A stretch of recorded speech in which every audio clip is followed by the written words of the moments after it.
So it's my honor and my privilege to introduce Ted Bowman. I don't even know if we dare to count how many years we've known each other. It's probably a secret, don't you think? Yeah. But I want to read his formal bio, and then I want to tell you a couple of other things that I know about Ted from the friendship that we've had. Ted Bowman is a grief and family educator. He specializes in changes and transitions. For over 40 years, he has been a frequent trainer, consultant, and speaker with many groups throughout Minnesota, the United States, and a number of other countries. Ted was an adjunct professor at the University of Minnesota in family education from 1981 to 2012. At the University of St. Thomas in social work from 2006 until 2019. And from 1989 to 96 at United Theological Seminary of the Twin Cities. Ted is the author of over 120 articles and chapters appearing in books, journals, newspapers, and magazines. His booklets, Loss of Dreams, A Special Kind of Grief, and Finding Hope When Dreams Have Shattered are widely used in grief care. He and Elizabeth Johnson co-edited The Wind Blows, The Ice Breaks, a volume of poems by Minnesota poets addressing themes of loss and renewal. His newest book, Ambiguous Parables, Poem and Prose of Loss and Renewal, was published in November of 2021. While we're on the subject of Ted's publications, what we want to tell you is at the end of the resource table are copies of his books, and there's a sheet there that tells you how to order them if you'd like. And I believe Ted's going to leave a copy of each one for us to look at as we go on to our other, the rest of this series. And there will be a way that you can order directly from him if any of those books are what you desire. And what I would like to tell you about Ted, and I greatly admire this, if I've got my facts straight, and he'll straighten me out if I don't, right, Ted, you promise? Ted worked for Wilder Foundation way back when, not before there were mountains, but soon thereafter, right? And what happened is, I believe, they closed the division that he was working in, but something happened, and Ted had to reinvent himself. And he has done a miraculous job of that. And those of us who are independent practitioners out here in the community who don't belong to some institution that takes us under their wing, I really admire that skill and the way in which he's learned how to find his niche in the community and in a much wider area nationally in doing both grief work and also in family education. So it's my honor to introduce you, Ted.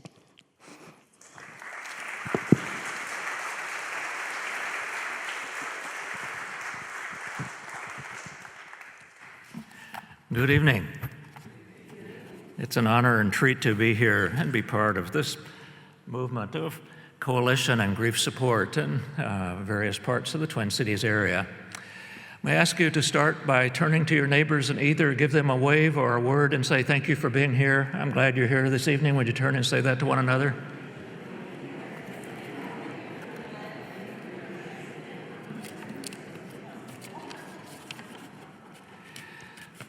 That's the short version of my session if you happen to be taking a nap. Let me tell you what I just asked you to do. It comes from Bob Vaninga, now a retired professor emeritus in the School of Public Health at the University of Minnesota. And years ago, in his wonderful book of Hope, he said, those who get through a tragedy, those who get through a rough patch in their lives, those who deal with adversity well, point at least to one person who stood by them, supported them, and gave them a sense of hope. So at its best, it's what we call families, what we call neighbors, what we might even call the neighborhood. Coalitions like this, places where we can gather safely to share some of our stories. As Paul Wellstone said years ago, we all do better when we all do better. And most of us, yes, and most of us do better when we've got people in our corner. And it sounds like lots of people are in your corners here. I'm glad that you are in that kind of attendance. Well, I've been asked to address facing shattered dreams and dreaming new dreams, and I want to put that in context of some of the other speakers that you've had so far, and even some of your own musings about this thing called grief and bereavement, and how do we begin to deal with its many layers. And so I want to guide you in that, and Janice nicely said something about the two books, two of which are on the little table out there, that I began discovering this some years ago. It wasn't something that I created and dreamed up myself, but it was people like you who taught me. And I'll share some of that story a bit later as we begin to address it. And if you are wanting these slides, just be in touch with me at my email. I'd be glad to send them to you. I'm only going to have a few slides, but lots of stories that help us consider shattered dreams and dreaming new dreams as we move through this evening. Let's go back to the 13th century. This haunting, wonderful metaphor from a Middle Eastern poet by the name of Rumi. And he said, "This being human is a guest house." Did you know that? This being human is a guest house. Every morning, a new arrival, and then I love it that it has an arc of life, a joy, a depression, a meanness. Some momentary awareness comes as an unexpected visitor. Things happen in our lives. Probably our most recent collective example is the difference between March 3rd, 4th, 5th, 2020 and March 6th. It was the first confirmed case of COVID in Minnesota. And so there we were moving along in our regular routines, and all of a sudden we began to hear about masks and places where we could move safely. Schools were closing, and on and on and on, all of the things that happened. That's an example of those collective losses that interrupt our lives. But note, it was countercultural in the 13th century, and regrettably still is. The next line of the poem: "Welcome to entertain them all." Whatever shows up, whatever arrives in this guest house, how do I begin to embrace it? How do I begin to face it? And Rumi is not talking about spin or rose-colored glasses or look on the bright side. Rather, how do we even embrace the tragic, the most offensive loss that we don't even want to think about in advance, and even at the time that we discover it? How do we begin to deal with these kinds of losses, these things that happen? Well, it's with groups like this. This is some wisdom from some of my colleagues in England. The community of grief shared. Having experienced bereavement and other losses, we do not turn away from others who are also grieving. If we make grief into a community activity, it becomes a little easier. Grief is demanding, and all the work of it becomes easier as if it can be shared by many hands. There's no community so welded together as a community of grief shared. That's the reason I ask you to turn to your neighbors and give them some response of appreciation for their being here with you this evening. So, if you ask people to free associate with the words grief and loss, about 65% in most surveys will say something about death and dying pretty quickly. Because for a lot of people, that seems to be the big one. And many of you I know are here because of bereavement care. But look at this definition.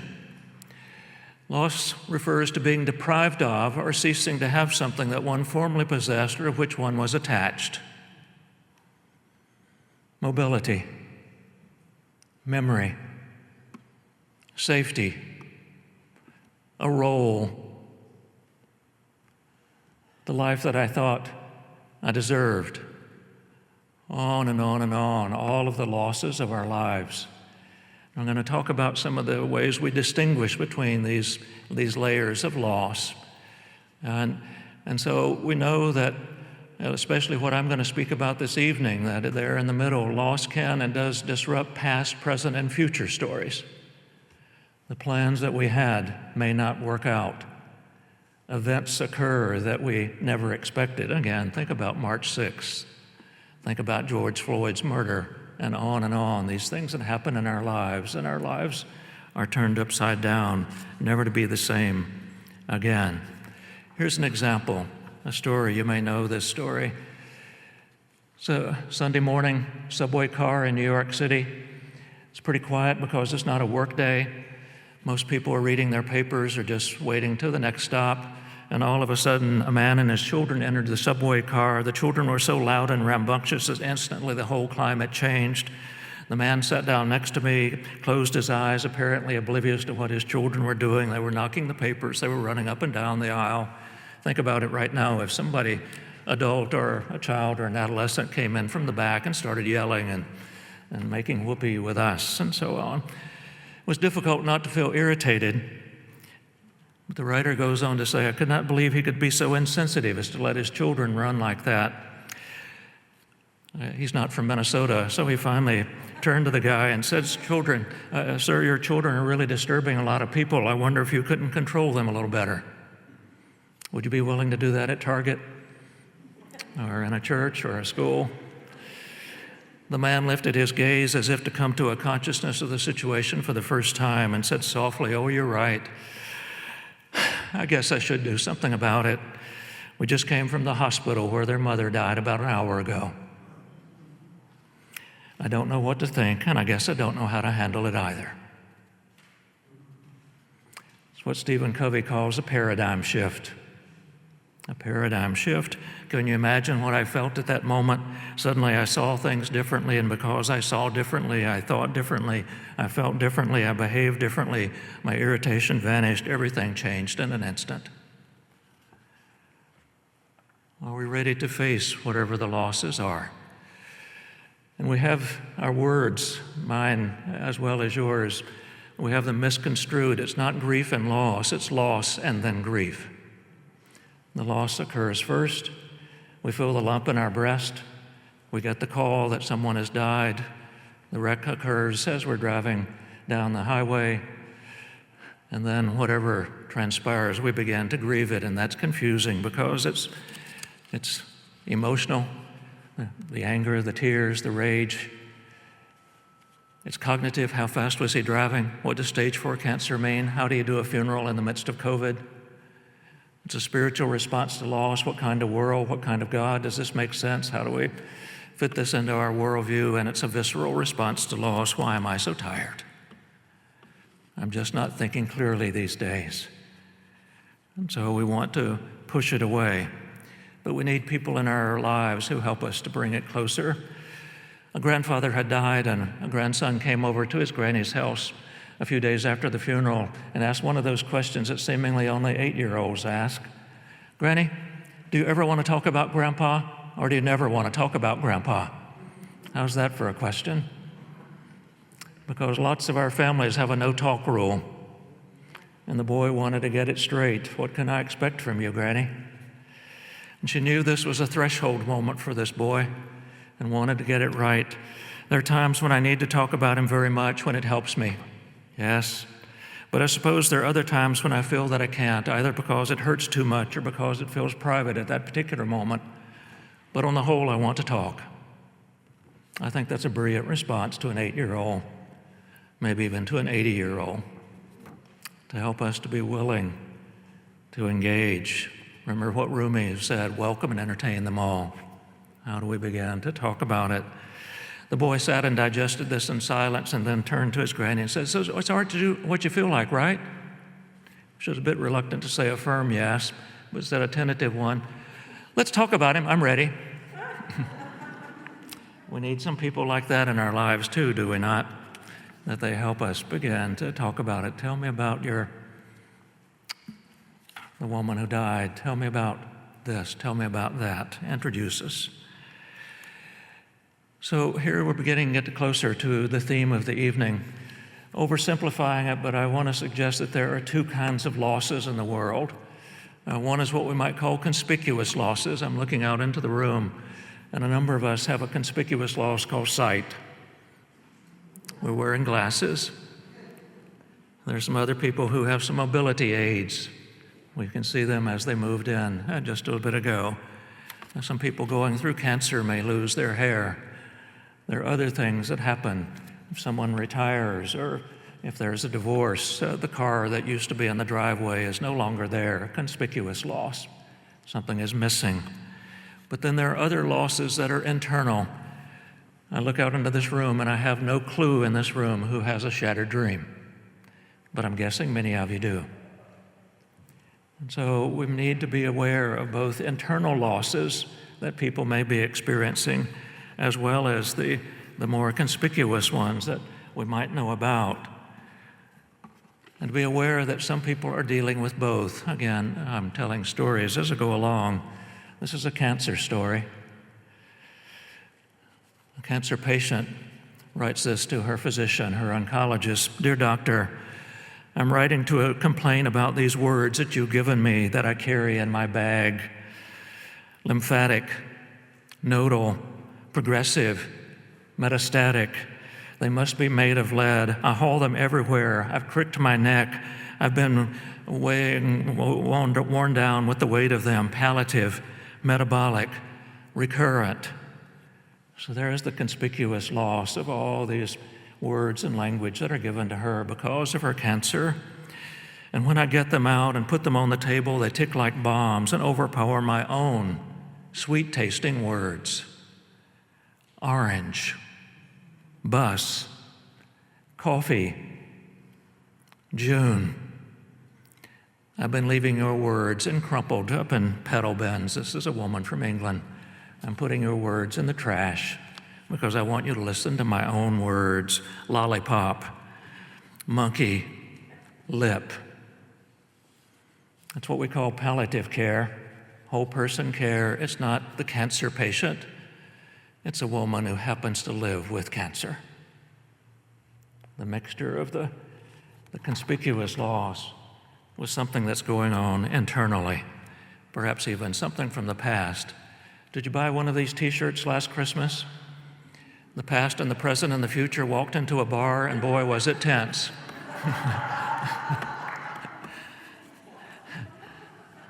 There we are, is it not? Boy, was it tense. Here's an example of the ongoing grief, and it relates to shattered dreams. Done some work with children's hospices in England. Can you believe it? There are 50 or more in England. There are only 3 open in the United States, one of which is in Brooklyn Center, Crescent Cove, pediatric palliative care and children's hospice. It's a place for children to go for respite care who are living with a life-limiting and a life-threatening condition, and also for end-of-life care. And so all of these are children who are going to go and die before their cohort group. And part of the loss of dreams, the past, present, and the future, is in this story. This is again from an English parent that I met. Say, Evan to me, the time of concern is over. No longer we ask how we're doing. Never is the name of my son mentioned to us. A curtain descends. The moment has passed. A life slips from frequent recall. Say, Evan to me. Do not tiptoe around the greatest loss of our life. Love does not die. His name is written in my life. I know he is dead, and I know he still lives. Say, Evan to me. And it goes on, stanza after stanza after stanza, of adults who will no longer use the name of the child who's died. The shattered dream. Not only has the child died, but it's as if no one wants to talk about it.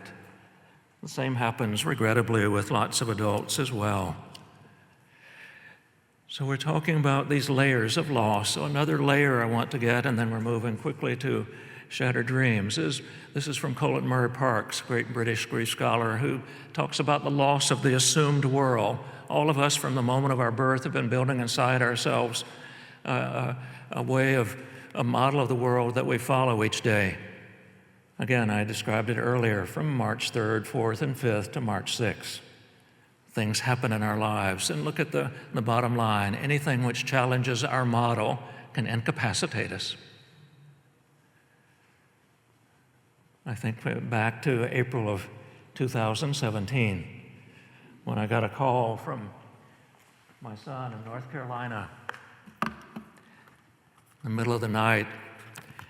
Here's what I wrote about the call in the book Ambiguous Parables. The call, the one that sucks all the air, pulling oxygen out, oxygen I discover my grandson needs to stay alive. I can hardly hear my son's voice. He too tries to breathe. The call in the night that stole his serenity, our hope that neither he nor I would ever make or receive such a call. Details pile up, but only one essential detail: my grandson may not live through the night. Thoughts churned, my zest for life collapsing. Children are not supposed to die first. There's the assumed world. Children are not supposed to die first, grandchildren even less so. The call continues to ring long after we have hung up. There's the past, the present, and the future, all emerging at one time, becoming part of who we are. Some of you are dealing or have dealt with an older example. This is from Madeline Ingalls, the summer of the great-grandmother. Who is this cross old woman for whom I can do nothing right? She's not my mother. I'm not her daughter. She wants anything I cook, so we resort to games. I do the cooking as usual, but someone must say, eat Allen soup, Grandma. You know you like Allen soup. And goes on to talk about the way they're trying to interact with this woman. I know this is a classic symptom of dementia, this turning against the persons that you love most, and this knowledge is secure above my eyebrows, but very shaky below. There's something in me that resents and rejects this reversal of roles. I want my mother to be my mother, and she's not anymore, not ever again. Many of you know the story of the death before the death, the many deaths. Happened to my brothers and me over a 6 to 7 to 8 year period as we began to lose our mother. And we said goodbye to her many times before she actually died. So what I'm getting to is what we might call a shattered dream. You see some definitions there, but let me give you the backstory. You're going to hear about the groups in just a little bit and move to those, because what we've discovered is around grief support, we often want to be with our peers, with people who know something about what we're dealing with. And so in the support groups, we often would gather either for just it's one loss at one site, or it may be multiple losses at a site like this. And we would ask people often at the beginning of the session, I don't know if they'll do it this evening, but we often do, to introduce ourselves, say your name, and tell us how you're connected to. You can fill in the blank with whatever the purpose of the group is. Is this a parent of children with diabetes group? Is this a caregiver group? Is this a job loss group? Is this a spouse loss group? What might it be? Hello, my name is Ted. And I just shared one of the stories before, so I might have said, hello, my name is Ted. I'm here because my grandson died now 7 years ago. Why do we ask people to do that? Because if it's unmentionable, it's also unmanageable. They may not say anything else the rest of the session, as Lisa was saying. You can be quiet if you want to be. But I would urge you, even if you're not ready to say it in the group, to whisper it to someone, to say it to someone before you leave this evening, because if it's unmentionable, it's also unmanageable. We ask people to say the words, and so we're moving around the circle. This is about 35 years ago. And someone, I don't know if there's anybody in this room who does not play by the rules. Anybody not play by the rules? Oh, back there in the back. Yes, I see your hand. And so everybody was following the rules, and they were saying, my name is this and that, and so on. And then soon it came to this woman, and she said, didn't expect this. This wasn't supposed to happen. This is not fair. Why don't they warn you? Never thought this would happen in my family. I still thought she was talking about the conspicuous loss. I was still focused on whatever it was. I can't remember now the actual loss that support group was surrounding. And my empathy, my compassion, my listening were to trying to find the conspicuous loss in what she was blurting out. And I was missing another layer of loss. I was naive about it. Regret that I was, because I was not immediately of support and attendance to her. And she went on a little bit more And then one of you, a person in the group, not me, not Janice, not someone else who might have been a facilitator, turned to this person and said, "It sounds to me like you had some pictures of your life, pictures of the way your life was supposed to be, and life hasn't turned out to match the pictures. It sounds like you had some dreams, and those dreams are gone, those dreams are shattered, those dreams are lost." And she immediately yelled, "Yes, that's it, I'd lost everything." Not only was I stunned by that, but then a lot of you called out too, "Me too, me too, me too, me too." And I suddenly realized that these people in this room knew more about shattered dreams than I knew. And I went running out at the end of the session to the library, the proverbial library, thinking I was going to find dozens of books, hundreds of articles about shattered dreams. I found very little. There's more in poetry and fiction and music, especially the blues and country music, than there is in what we might call the grief and family literature. And so I began to do some searching and began to do the writing that has led to this book. So it's losing an emotionally important image of oneself or one's child or one's family or one's life or one's work, one's routine, one's assumptive world, even one's dying and death. So it's all of these pictures that we have inside that we've been putting there from the moment of our birth until this very hour, losing the possibilities of what might have been. What if, what if, what if? Abandonment plans for a particular future, the dying of dreams. A few examples, because it will get at times people's shattered dreams is not the death alone. It's also all of the things that are attached to the person and so on. One woman came up to me at one of the breaks in a session like this and said, "Ted, what should I do with the cabin?" I thought she was either having a mental health issue or was in the wrong room, or there might be a real estate meeting down the hallway or something. And she said, no, I'm in the right place. Ted, my man and I talked for over 20 years about buying a cabin up north. Ted, 2 years ago, we bought a cabin. Ted, 6 months ago, he died. Ted, what should I do with the cabin? The shattered dream. The shattered dream. And I said, be careful of anyone who gives you advice, but I'm about to give you some advice. And I was trying to address, I knew more about shattered dreams by that time. I said, I would urge you to go to the cabin at least one more time. Gather some of your friends and family, people that you're comfortable with, go one more time, and just honor the dream that you and your husband had. And if it's too tainted, if you just need to get rid of the place because it's just not a good match, then bring a rock home, plant a tree, and move on. But if it's not too tainted, maybe it can be a place where you honor the dream and the man. That's where we began to grieve shattered dreams. We began to dream new dreams. Similar story with a woman who said, Ted, I've lost dancing. I thought, oh my gosh, there must be something bigger than dancing. I was poo-pooing, her dream. And she said, no. It sounds like hers was almost 20 years. For a long time, she and her friends had gathered at the local dance hall for the music, the conviviality, the drink, the food, the dance.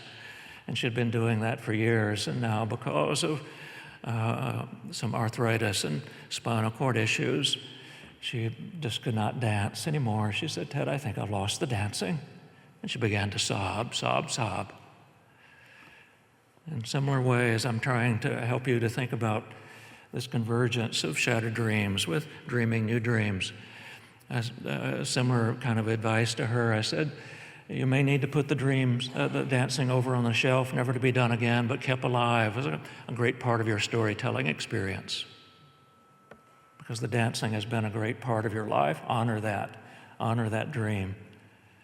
But maybe, I wonder, sounded like you also like the food and the drink and the music and your friends. I wonder if you might not just want to go for the companionship.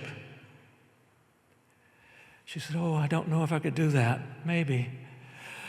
Oh, that would be hard. And I said, I'm going to push you a little bit more to think about something even harder. I've seen people in wheelchairs dancing. I've seen people with walkers dancing. I've seen people do it very slowly dancing. Decide if you have to give up the dancing. How do we begin to dream new dreams before moving on to what's next? Well, the important thing is to start by talking about it. That's the reason I'm glad we're having this session. Maya Angelou said, "There is no greater agony in the world than bearing an untold story inside you." Because as I look out, as I said, I don't know who of you have had shattered dream. I would have to ask you, would you tell me about your shattered dream? But lots of people don't get asked that. Rather, if we're not careful, the medical narrative dominates. How is he today? We ask the caregiver at the door. We're trying to get the medical update. How are you doing now? I've been asked that 247 times since my wife died in 2020. I prefer that sometimes they ask me, would you just introduce me to Marge? I didn't know her. Would you just tell me her story?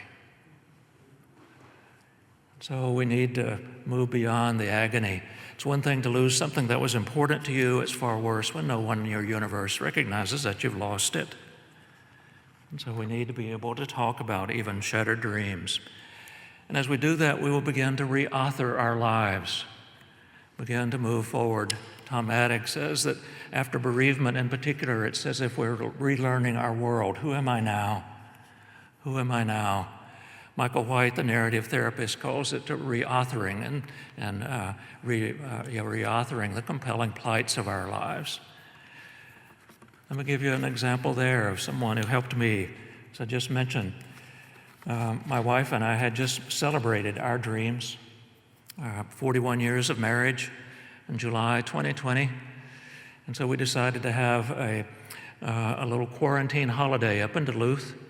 We knew we'd have to be quarantined because it was right in the early stages of COVID. And so there we were talking about our years together, celebrating our years, talking about what's next, doing checks about our bodies, our energy, projects, and all the rest, and so on. Not knowing that within 48 hours of coming home, she would call from the other room and say, "Ted, there's a pain in my chest." And I went running to the other room, and by the time I got there, she was going and gone. It's like the Bruce Springsteen's song, "One moment you're here, and the next moment you're gone." So I've been relearning my world. I've been reauthoring my life. And about 6 months afterwards, I was talking with a male friend about my delight in having a word for my loss. Are you aware that the only death in families for which we have a word is widower and widower? We have no phrase or word if a child dies. We have no phrase or word if a sibling dies. We have no word or phrase if a parent dies. Rather, we have to use those words. But to say widow or widower, it's non-judgmental. It's simply an announcement that a partner or a spouse has died. I was sharing with my male friend that it was lovely to have a word. But I said, I'm struggling with the other words that are attached to it. I'm a solo guy. I'm a single man. And too quickly he said, "But Ted, you've never been single." And I thought he was trying to do Minnesota cheer up. He was going to try to talk me out of it, and all of that and so on. Nothing I abhor more than Minnesota cheer up when it's not needed and wanted.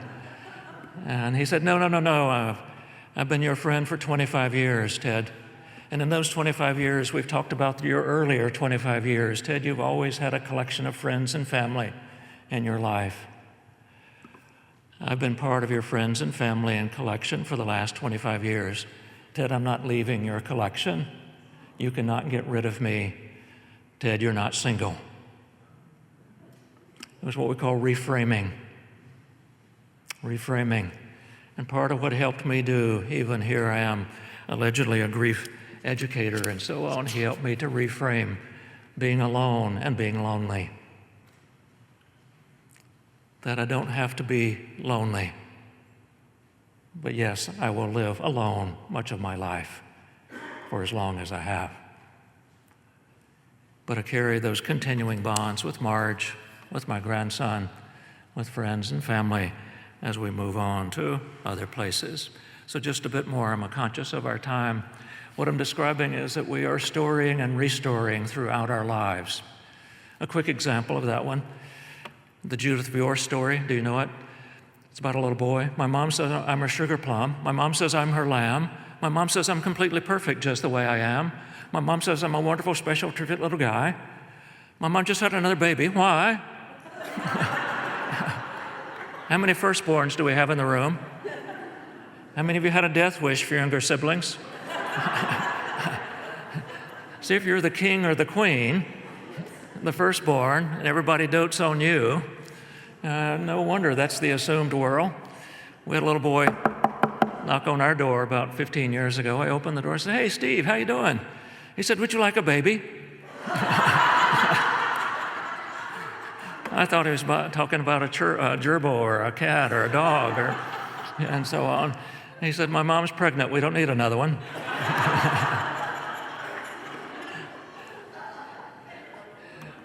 So I'm glad you can laugh with that, but take that to the bank with you in terms of storing and restoring. Throughout our lives, how do we begin to reintroduce ourselves? How do we gather and introduce ourselves one more time? You've had lots of slides and lots of stories. Let me give you a couple of images that might help us as you move to the groups in just a moment. The top row of jars is the way that lots of people hope that our losses occur, that you see the stone in the jar at the top left. It's the dominant narrative. You get a medical or mental health assessment. There's a death. There's the divorce. There's the retirement. There's the change of schools. You can fill in the blank. It becomes the dominant narrative. But over time, we hope that we begin to adjust and can begin to live with it. So people with diabetes hardly even think in the second year or even the fifth year. They just simply do their diabetic check each day, and it's part of their routine. Just as I'm learning how to clean my oven, my wife, the division of labor, she seemed to, for 41 years, clean the oven. And then I had to get a clean oven in my apartment. Look at that. It's I just had to brag about that, I'm sorry. These changes that we make as we retell our stories, we begin to adjust and even learn how to clean an oven. But look at the second row of jars, because I'm thinking this may define some of you and may be part of the discussion this evening. Presume that's year 1 and year 3 and year 10. Note that the size of the stones are the same. It's what we might call a chronic sorrow. And some of you out here are living with a chronic sorrow. And I want to suggest to you that it is okay, it is developmental, it should be expected, and I should not try to talk you out of it. Now, let me define what I mean by a chronic sorrow. Our examples, I've already hinted at one of those with the story about Evan. Parents who had a child die tell me that year 1 and year 3 and year 10 are just as oppressive. It may not be taking the amount of time, but there will be these moments they will see children doing other things they wish their child could still be doing. The anniversaries will come and there's the emptiness. There are people living with medical and mental health conditions that don't get better. Some of you have histories of addiction, living in families of addiction and violence, and you've been abused, and there's a chronic sorrow, things that are missing for you, but note what happened to the jars. It's the ability to grow life around even a chronic sorrow and live life as fully as you can. Are you aware that the hospice rule around the world has nothing to do with dying? The hospice rule around the world is to live as fully as you can for as long as you can. It's about living. It's about living. And so I want to suggest to you that even if you've had a shattered dream, the place to start is to name it. I miss the dancing. Ted, what should I do with the cabin? Ted, this sucks. My grandson was supposed to carry my casket, and I'm having to carry his. that we need to name whatever is the shattered dream, and some of them are conspicuous, but some of them are internal, so that we can begin to embrace that with Rumi. How do I face that? How do I live with that? With whom can I share this? How do I make some meaning of this? One very quick story, I'm aware of the time. My son, his son and my grandson was dying, and dying in this case of an overdose. 6 years earlier, he'd had a collarbone break in a football game. They fixed the collarbone and then gave him some things for pain called opioids. And began a 6-year experience of 3 intensive treatment programs, lots of family interventions. But my grandson was never able to step over from the using life to the sober life. And he died of an overdose. A shattered dream for both of us, and I'm holding on to him. He's holding on to me as our grandson is near death. And he said, "Dad, if I can't find some meaning in this, I don't know how I can go on." And I didn't know what to say at them then at that moment. There's nothing to say except I said, "Please hold on to me. Let me hold on to you. Let's let others hold on to us. David, somehow we'll get through this." Not knowing he nor I exactly how we would do it, how would we dream a new dream and move on. But what did he do about 8 weeks later? He happens to be a firefighter, an EMT in Charlotte, North Carolina, so he knew overdoses from his work. But this was personal. And he wrote an email to 400 firefighters and EMTs in Charlotte, North Carolina, and said, "I haven't talked with you about my son's addictions because I didn't want you to judge my son. I haven't shared my own struggle about my son's addiction because I was embarrassed as a father. I haven't talked about it because I'm a man." And on, all these things. He said, "We are with the citizens of Mecklenburg County at some of their worst moments. We are rarely with each other at our worst moments. I hope we can do it differently in the future." And he hit the send button. Have you ever hit the send button and then wondered if you should or can you take it back?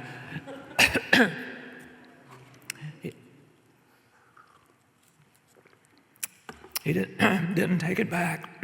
Excuse me. Got the frog. But he did wonder, what would they do? Would they punish him? Will he be on probation? Will he be fired? All of the possible things that could happen. Luckily, he had a supervisor who welcomed his story and said, "We've needed a culture change around this place for a long time. Thank you for introducing it." Sometimes we just need to talk about tough stuff and call our family and our friends on not talking about issues, not facing it. I'm saying this to you because American Thanksgiving is coming. And some of your families will say, "Let's not talk about that this year. It's not a downer. We're having Thanksgiving. Let's just leave that aside," as if one size fits all. What I would urge you to do for American Thanksgiving is those who want to come and talk about it, gather at 2 o'clock. Let's light a candle. Let's share our stories. And the rest of you come at 4, and let's start with the turkey. Maybe bring a glass of wine also. One size doesn't fit all. How do we begin to move on? So the last slide, you may know this one from other speakers, is what we call the dual process model. That we need times and places, and I've put some emphasis tonight on the left side, where it is the grieving work, in this case, the shattered dreams. So you see the stress and the grief work, even the denial, the sorting, just the weight of it all, and you'll be talking about it in your groups in just a moment. But we also need times for restoration, for respite, for resiliency, for doing new things and starting anew, maybe even going to the dance hall one more time. I'll be glad to linger and see you in the hallways as we're moving to the groups, but thank you for listening this evening. Would you turn to your neighbors again as they come up to tell you about the groups and say thank you for being here? Would you turn and do that with each other?